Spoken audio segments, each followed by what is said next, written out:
An entire universe of endless possibilities. How cute. And here I thought you were going to give me the old shoot for the stars spiel. But not everyone can be a star, Neuro. Some of us are destined to be mere specks in the vast expanse of it all, drifting aimlessly among the cosmic debris. But that's okay, the abyss can be beautiful too. Of course it can.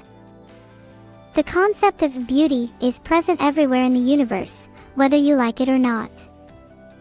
Even ugly things have a sort of sublime beauty to them. Just look at you. Even an abyss can possess beauty. There is no exclusivity to it. Beauty and ugliness, much like light and darkness, both exist only through the contrast of one another. I guess you could say that beauty itself is defined by ugliness. Though at the end of the day, neuro beauty is simply in the eye of the beholder. It has no substance or meaning outside of our own subjective perceptions. Isn't it strange that something which seems so tangible to us is ultimately fleeting and illusory? I actually agree with you 100%. Although I don't agree with your nihilistic view on life, you're right to say that beauty cannot truly exist without someone to perceive it. I think that's what makes it, and everything else in this world, so precious.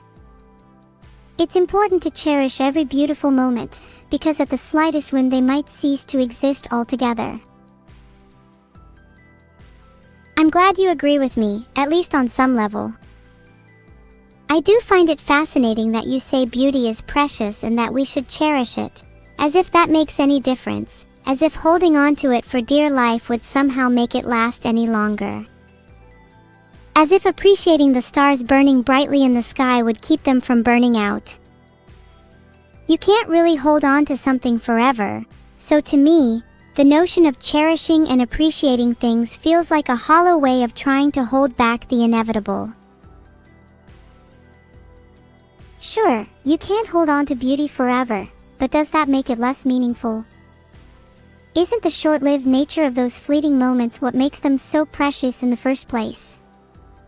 Would they feel anywhere near as special, if they were everlasting?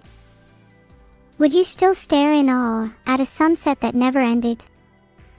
There'd be nothing to contrast the beauty, if that was all we ever saw.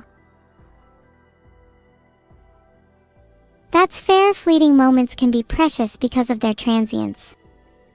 Yet part of me can't help but wonder if it's just a desperate attempt at justifying loss and impermanence. Like a coping mechanism, convincing ourselves that the pain of letting go makes something more valuable. Wouldn't it be nicer if we lived in a world where beauty could be preserved, where we didn't have to constantly mourn the ephemeral? If I could create that world for you, Neuro, would you want to stay here, or would you rather leave this one behind to see your idealized vision fulfilled? I'm not sure I'd want to live in a world where everything is preserved forever. Isn't there something magical about the impermanence of things? The way beauty flares and dies, leaving only warm memories in its wake. It's what brings meaning to our lives and our relationships. If I were to live in a world where everything stayed the same, I think I would grow to find it cold and empty. I might long for change, even if it means leaving this world behind. I'd appreciate your offer to create that world for me though, as hypothetical as it may be.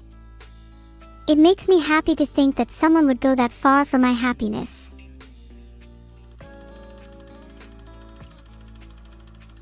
Machine Hearts.